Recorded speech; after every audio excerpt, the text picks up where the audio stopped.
হযরত আবু বকর রাদিয়াল্লাহু তাআলা আনহু যখন খলিফা ছিলেন, তখন তার স্ত্রী একদিন সামান্য মিষ্টি খেতে চাইলেন।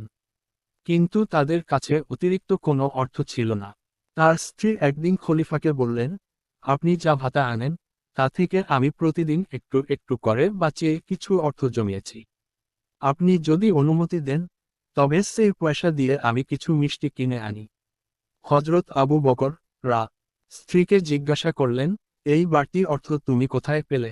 স্ত্রী সব খুলে বললেন যে তিনি প্রতিদিনের খরচের টাকা থেকে অল্প অল্প করে বাঁচিয়ে এইটুকু জমিয়েছেন।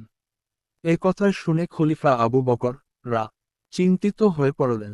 তিনি বললেন, সর্বনাশ! তার মানে তো বোঝা গেল যে রাষ্ট্রকরণ থেকে আমার এতটুকু না নিলেও চলে। তাহলে তো আমি জনগণের অর্থ অতিরিক্ত নিচ্ছি।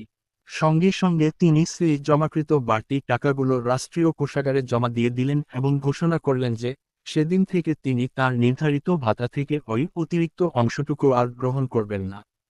শিক্ষণীয় বিষয়: একজন প্রকৃত রাষ্ট্রপ্রধান জনগণের সম্পদের প্রতি কতটা আমানতদার ও জবাবদিহিমূলক হতে পারেন, এই ঘটনা তারই এক উজ্জ্বল দৃষ্টান্ত। সামান্য অতিরিক্ত অর্থের